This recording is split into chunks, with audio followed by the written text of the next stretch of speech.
Hi, this is Laura Vogel over at Harriton High School to provide you some strategies for facilitating synchronous learning.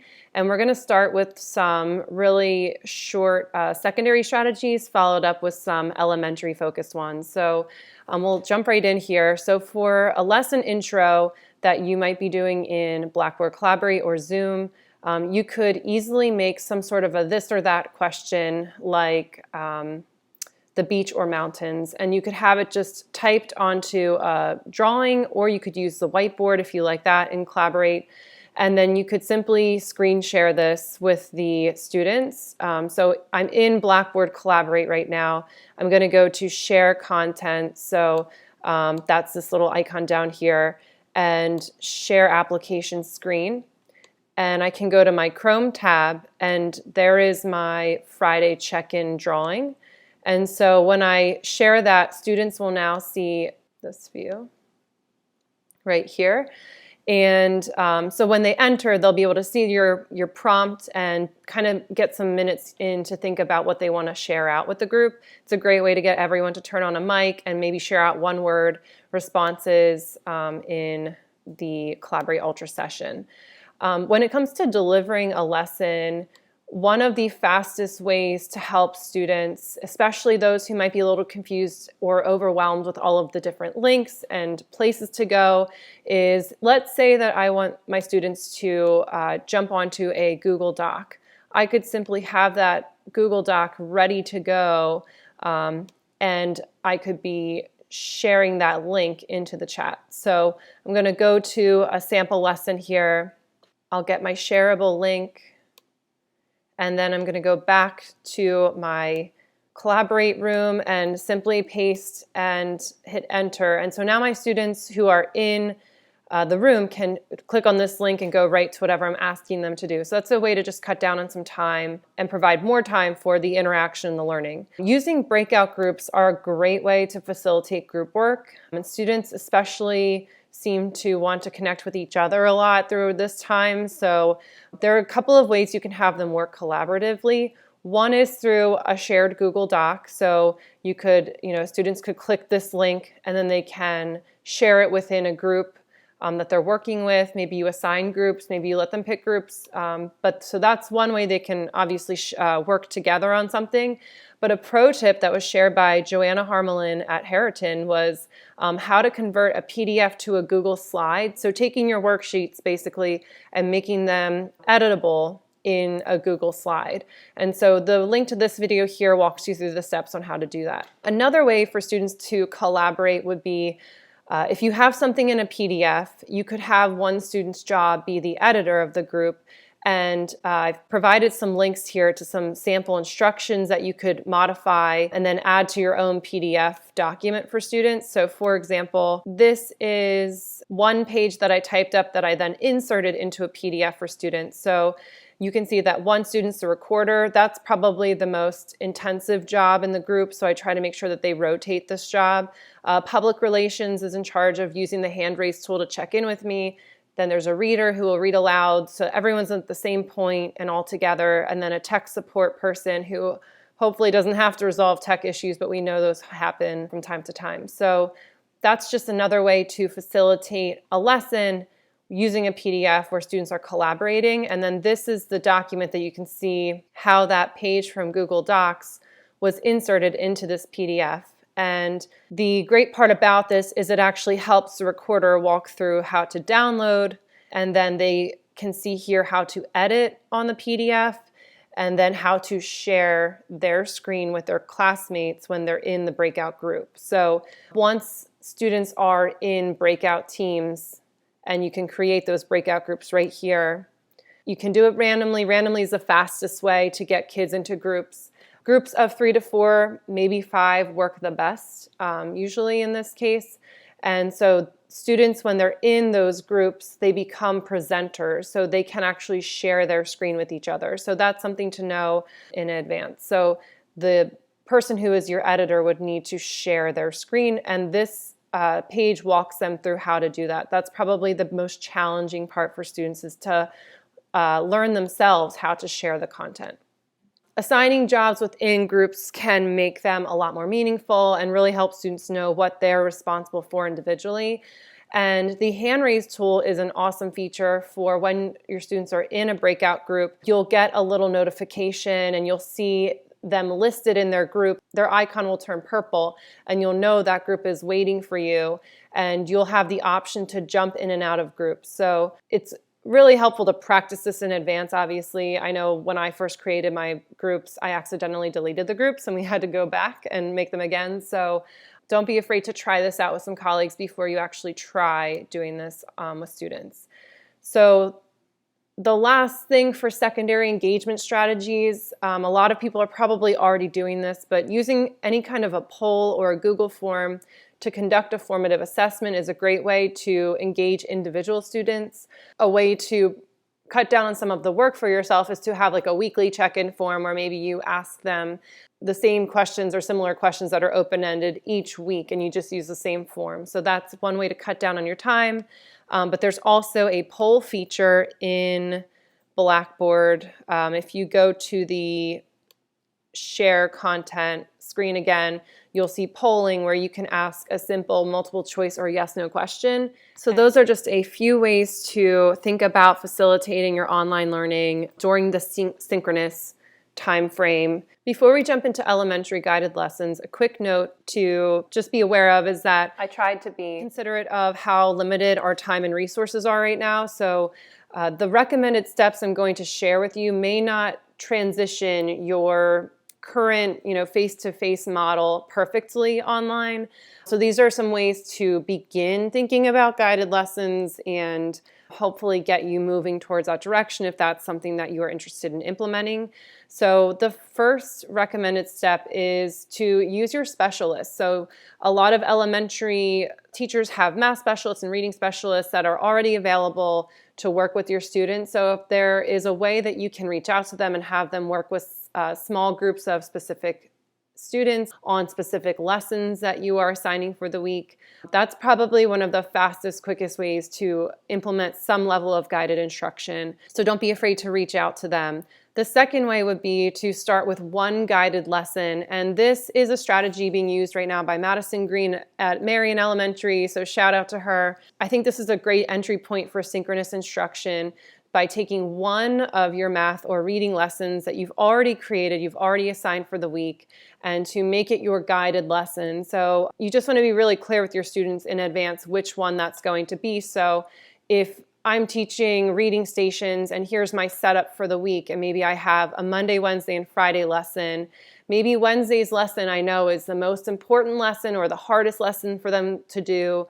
So I'm going to make that one my synchronous reading lesson for the week where I guide them through that lesson. So maybe Monday and Friday are independent and then challenge is optional, but that's one way to take one of your lessons and start thinking about how you could make that synchronous. And ways you can do that, so I know a lot of elementary teachers are already using Zoom. There are two ways to do this through Blackboard, and the advantage to having students log into Blackboard and access it this way is it cuts down on the number of guests that can join that you maybe don't want to join your session. So it adds a level of protection for you and your students. So to add these to your Blackboard is really simple. Once you're logged in, you're going to use this plus sign at the top left and tool link. And so when you get to this part, you're going to decide, do you want to add Blackboard Collaborate Ultra, or do you want to add a Zoom meeting? And so I'm going to show you Zoom really quick because that seems to be very popular right now. You want to check this box available to users if you want it to be available to them right now. So it makes sense to do that. So you're going to hit submit and it automatically adds to the bottom of your Blackboard. So it's a really good idea to click and drag that to the top to make that really easy for your students to find. So I already have added it, so I'm going to delete that for now and use the link I already have created. So when I click on this Zoom link as a teacher, I'm going to see this screen. And so from here, I'm going to want to schedule a meeting. So let's say I'm running my lesson on Monday and I want it to run at 5 o'clock, or maybe 4 o'clock. We'll make it right now so I can log in and show you what it's going to look like. A couple of settings that you definitely want to set up before you just create the meeting is, if you want yourself to be able to be seen on video, you're going to select on for the host. And it's probably a good idea to leave video off for participants unless there's a real good reason that you want them to be able to share video. But it's helpful to, I think, keep that off for now. And be really clear with students, if you're going to allow them to share a video, that they should know that their video is being shared. When you get down to meeting options, this is a really important menu to pay attention to. So you want to leave enable join before host deselected. So that means that you're not going to allow anyone to join this before you're in the Zoom meeting, so that no one's in there hanging out unattended. You also probably want to mute them upon entry. And by selecting use personal meeting ID, now you can require a password. And I know that's one additional step that can sometimes, trip people up, but this is a way to cut down on anyone joining your Zoom that shouldn't be. One final setting that you can see is automatic is enable waiting room is checkmarked. And that is a really great way to make sure that you're allowing people into the meeting. So I'm going to go ahead and click save and then start this meeting. Some of you may be running Zoom through the app if you were able to download it on campus. If you were not, you can get on campus and install it from self-service outside of school buildings. So if you are interested in using the app, I will show you today what the app looks like, and you can decide for yourself if it's worth the trip. You also can use it from the web browser. So the only downside to the browsers, I think a couple of features are missing. So I'm going to go ahead and open Zoom in my app. When students are entering, you'll get a little notification on the participants list that they're in the waiting room. So it's up to the teacher to allow students to enter. And it's really helpful to make sure that they know they should be using their first name when they are attending. You're going to allow your students into the room. And just so you know, another security feature that is recently added, I believe, is the ability to lock a meeting. So once you have all your students in, you do have the ability to lock the meeting so that no one else can enter or try to join. The two features that seem to be most interesting to teachers right now and helpful are the share screen. And so sharing screen allows you to show them what you have on your desktop or a browser that you have open, a whiteboard. A couple of ideas that I've heard of some of the teachers using. If you do share the whiteboard and you have some sort of a pen or stylus that works on the trackpad, that's a way to get around some of the difficulty in trying to use your finger and type on the trackpad. It doesn't look so great. So one option is to look into maybe a stylus or a pen. Another really cool feature of the Zoom share setting is you can also share your iPhone or iPad. And this is something that I'll show you, and I would strongly advise only doing this if you have an iPad from school that you can link to your school laptop.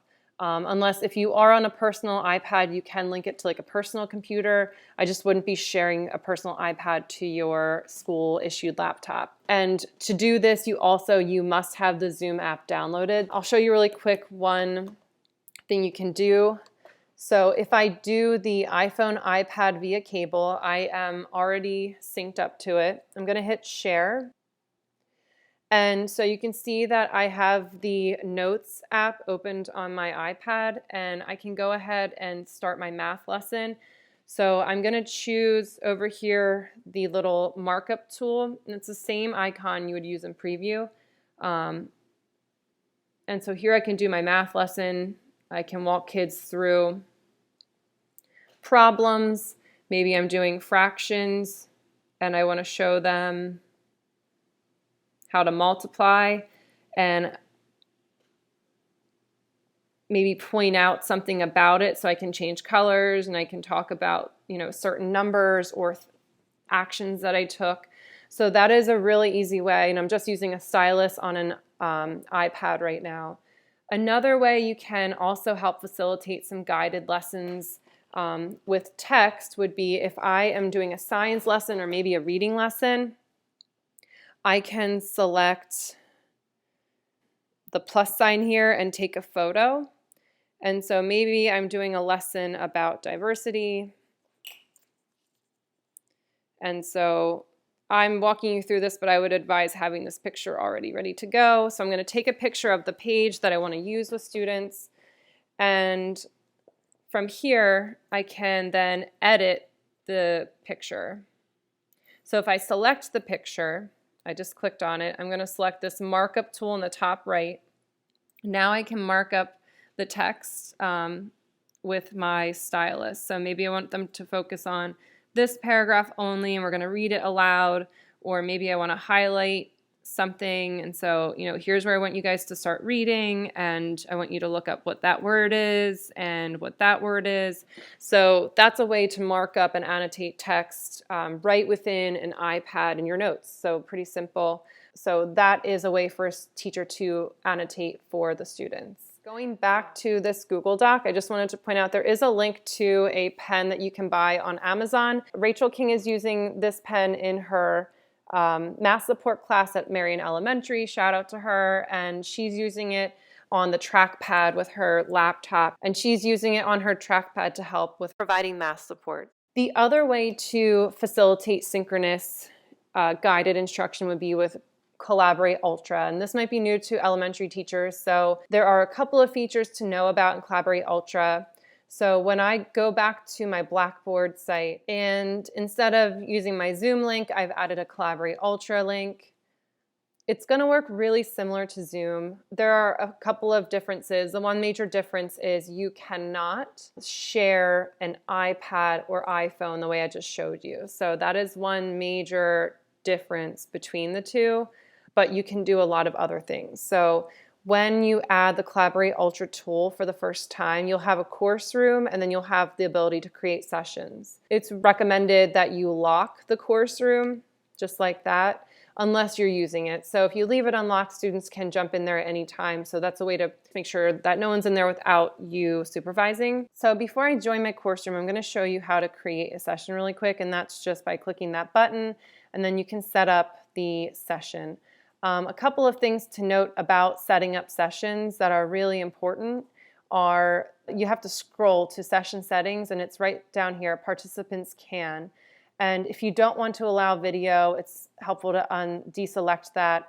And for private chats, this is the ability to message each other privately. So it's recommended that if you don't want students chatting without your knowledge, then you could either supervise all the private chats or really just make it so that they can only chat to the moderator or the teacher. Their two chat options are teacher only or whole class, which is probably a good place to start. So those settings you have to select before you start the session. And once you're in the course room, you only have the power to change what students can share, not the chat. So that's something to just know in advance.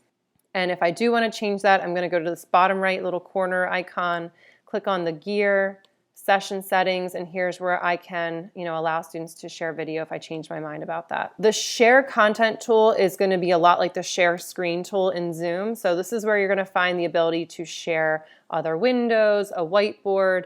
If you want to upload a document that you want students to read together, you can do polls or breakout groups. And so that kind of leads us to our last strategy for synchronous online learning with elementary students. And you can use breakout groups in Zoom or Collaborate Ultra to do this. It's really recommended that if you have only one teacher available to be in the room at a time, it's best to probably schedule specific times that you would meet with groups, maybe based on ability level.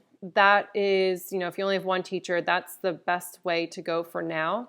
If you have the ability to have two teachers in the meeting at one time, this is where breakout groups can be really effective. So you could have one teacher monitoring the main room while the other teacher is facilitating a breakout group. You would just click breakout groups here. You would have one group and you can add specific students you want to it.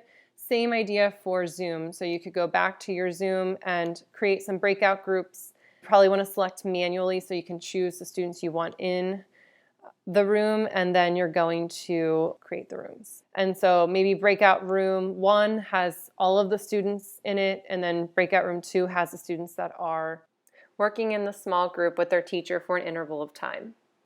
So those are just a few strategies to help you start to think about guided lessons online. I hope that helps. If you have any questions, feel free to reach out to any of your instructional technology support staff.